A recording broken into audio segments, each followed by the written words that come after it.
Esta emisora les da la bienvenida al programa Encuentros con la Filosofía, para conversar poniendo en duda nuestras certezas, con la participación abierta de profesores de la Universidad Politécnica Salesiana, de la Universidad Central del Ecuador, de la Universidad Andina Simón Bolívar. Encuentros con la Filosofía. Se difunde semanalmente por las emisoras universitarias Infinito Digital, Voz Andina Internacional y Radio Faxo. Abrimos nuestros micrófonos. Bienvenidos y bienvenidas al programa semanal Encuentros con la Filosofía. Les saluda Miguel Macías. Encuentros con la Filosofía es un programa de colaboración interuniversitaria entre las radios Voz Andina Internacional de la Universidad Andina Simón Bolívar, sede Ecuador, Infinito Digital de la Universidad Politécnica Salesiana, sede Quito, y Radio Faxo de la Facultad de Comunicación Social de la Universidad Central del Ecuador. Este programa propone, con el apoyo de profesores universitarios, reflexionar desde una mirada filosófica un tema de la vida cotidiana, porque sin duda alguna en estos contextos de incertidumbre que atraviesa el mundo, es importante repensar la cotidianidad humana desde una mirada filosófica. Un saludo de igual manera a Karina Torres y a Carlos Minango, quienes desde Voz Andina Internacional y los medios virtuales hacen posibles estos encuentros. Saludamos y damos la más cálida bienvenida al invitado de esta semana, el profesor Robert Bolaños. Él es doctor en filosofía, magíster en docencia universitaria y administración educativa, magíster en filosofía y licenciado en filosofía sistemática. Actualmente es docente en las carreras de filosofía, educación y psicología de la Universidad Politécnica Salesiana.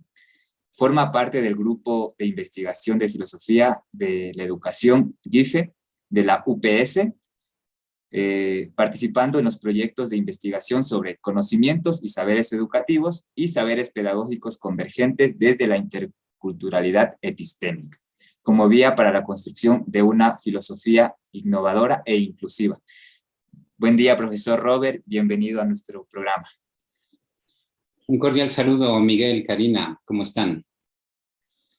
En este encuentro con la filosofía abordaremos como temática el diálogo de ciencias en nuestros tres segmentos. En el primero, vida cotidiana, hablaremos sobre el uso cotidiano de la frase diálogos entre ciencias. En el segundo segmento, miradas filosóficas, el profesor Robert nos presentará algunos enfoques, algunas miradas de la filosofía al concepto diálogo interciencias. Y en el tercer segmento que más encontrar, como siempre, le pedimos a nuestro invitado que nos ayude compartiendo algunas recomendaciones y sugerencias para profundizar sobre el tema que hoy abordaremos. Sin más dilaciones, damos paso al primer segmento, vida cotidiana, y conversamos, como ya habíamos dicho, con el profesor Robert Bolaños sobre el diálogo entre las ciencias, porque en la actualidad aún subsiste una cierta contraposición entre ciencias experimentales, por un lado, y ciencias sociales, o también queremos ver cómo en la vida cotidiana se conocen como las ciencias duras o también las ciencias blandas.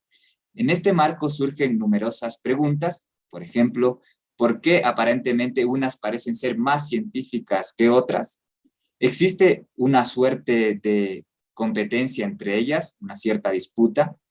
¿Cuáles son los procesos históricos que han dado lugar a esta situación? Y por otro lado, otra pregunta que surge es, ¿existe un monopolio de la verdad?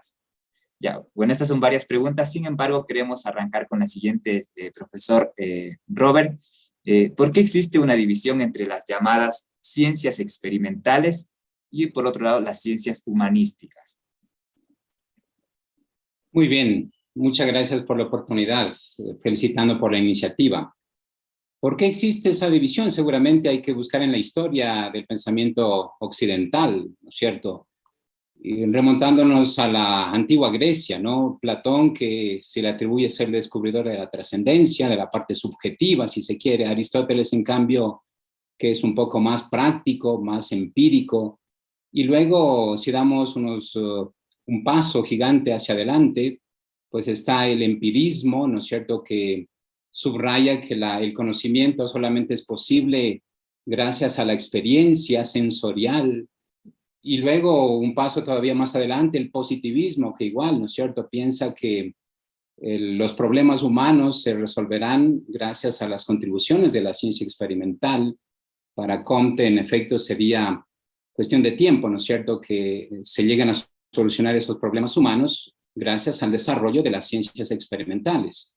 Luego, el siglo XX ya, el neopositivismo, inicios del siglo XX, que igual subraya pues el papel de la experimentación y el papel decisivo de las ciencias experimentales en la comprensión humana. Pues, como nos damos cuenta, ¿no es cierto?, se subraya, por un lado, esa capacidad de resolver los problemas humanos que tendrían las ciencias experimentales. En cambio, por otro lado, las ciencias de la subjetividad como que caen a un segundo orden de cientificidad, ¿no es cierto?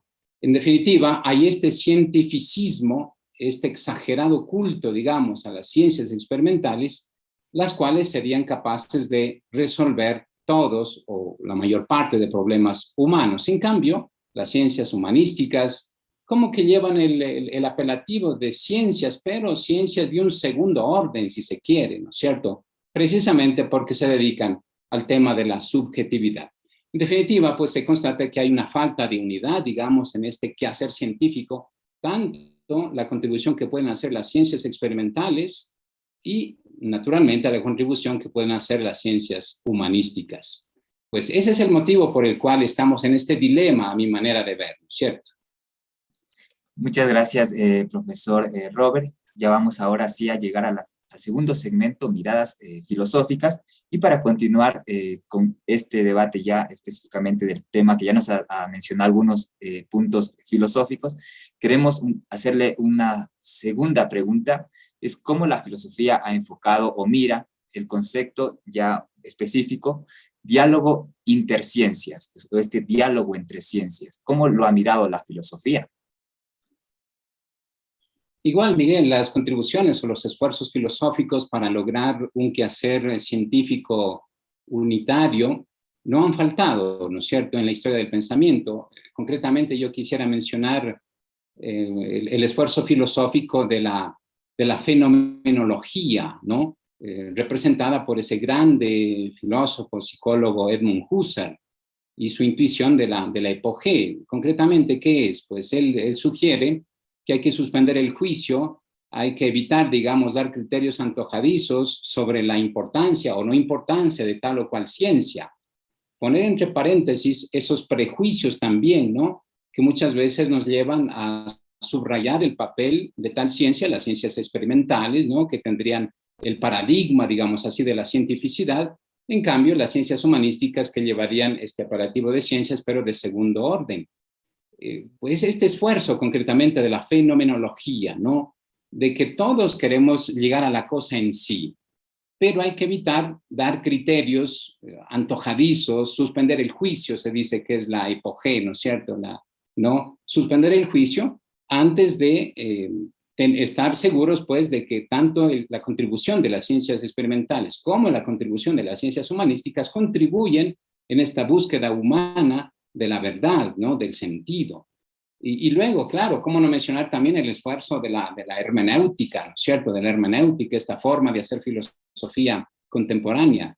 Bueno, la hermenéutica, ¿qué nos dice? El hombre es un ser que está constantemente interpretando, tanto aquel que hace ciencias experimentales como aquel que hace ciencias humanísticas o ciencias sociales, como quiera llamárselas, es un ente que está interpretando. Y en eso nos unimos, eso compartimos. Las contribuciones de las ciencias experimentales deben ser interpretadas porque el ser humano está constantemente interpretando en cambio, aquellas personas que se dedican a las ciencias humanísticas, las ciencias sociales. En definitiva, el hombre es un ser que interpreta, que está en constante ejercicio de interpretación, ya sea aspectos experimentales o ya sea aspectos o problemas humanísticos, digamos, ¿no es cierto? Nos unimos en la interpretación, somos seres que interpretamos. Gracias, profesor Robert. Nos ha señalado algunos puntos principales o autores principales o líneas principales como Edmund Husserl, el tema del epogé y también la hermenéutica. Ahora bien, otra pregunta crucial en este tema del diálogo entre las ciencias es cuál sería realmente, o si la filosofía juega un papel preponderante en este diálogo entre las ciencias, o cuál sería el rol que tendría la filosofía en este intento de poner en discusión o poner en diálogo a las ciencias. Pienso que la filosofía actualmente está llamada a tender puentes, ¿no es cierto? A tender puentes para lograr pues esta visión unitaria del quehacer científico. Y bueno, sugeriría, por ejemplo, el esfuerzo del pensamiento de Edgar Morin, ¿no es cierto? Y su visión de la ciencia como algo interdisciplinario, multidisciplinario. La filosofía debe liberarse un poco de visiones ideológicas, ¿no? Y más bien tratar de llegar a la cosa en sí, a la verdad en sí, como decía Edmund Husserl, ¿no es cierto? Si la filosofía pues se libera hace el esfuerzo por liberarse de posturas ideológicas parciales, contribuirá seguramente a este papel complementario que tiene el quehacer científico contemporáneo. Ya se trate pues de las ciencias experimentales o las ciencias humanísticas o sociales, que juntos podemos contribuir, cada uno desde su naturaleza científica, naturalmente, podemos contribuir a esta búsqueda de la verdad. Sí, la filosofía, a mi manera de ver, tiene este papel, ¿no? Si tiene sentido hacer filosofía en nuestros días, debería ser para lograr una unificación, una visión más unitaria, más, ¿no es cierto?, más integral, integradora, de las diversas formas de acercarse, pues, a la realidad. Justo antes había mencionado algo sobre el tema del cientificismo, por un lado, pero también ahora último hablaba del tema de la verdad. Y en ese sentido es súper importante el tema de la verdad como tal, y es posible que exista en efecto un monopolio o una hegemonía de la verdad en las ciencias. Sabemos que la filosofía en efecto siempre ha sido esa búsqueda de la verdad, y ahora en las ciencias pues, es posible hablar, digamos, por ejemplo, de un monopolio tal vez de las ciencias experimentales, simplemente que ellas tienen la verdad, y en cambio, que hablamos esta falsa, creo que también un poco jerarquía entre unas ciencias y las otras, que son de segundo orden. Las unas tendrían la verdad, el monopolio de la verdad, mientras las otras no tendrían tal vez la verdad, o son simplemente especulativas, nada más. Entonces hay un posible monopolio tal vez en las ciencias de cara a la verdad. Sí, Miguel, yo constato que hay esa posibilidad, ¿no es cierto? No sé, si preguntamos a la gente común y corriente, ¿no? Las ciencias experimentales, ¿cuánto contribuyen a este objetivo de acercarse a la verdad? Pues la gente, sin duda, que dice, sí, son las ciencias experimentales las que más contribuyen, ¿no? Y por eso, como que habría este peligro, digamos, de absolutizar el esfuerzo investigativo y epistémico de las ciencias experimentales y subvalorar, ¿no?, subvalorar el esfuerzo también investigativo de las ciencias humanísticas y sociales. Ese peligro hay, y naturalmente que ahí la filosofía, entendida como epistemología, puede jugar un papel decisivo para evitar pues, que alguien monopolice o pretenda monopolizar la verdad.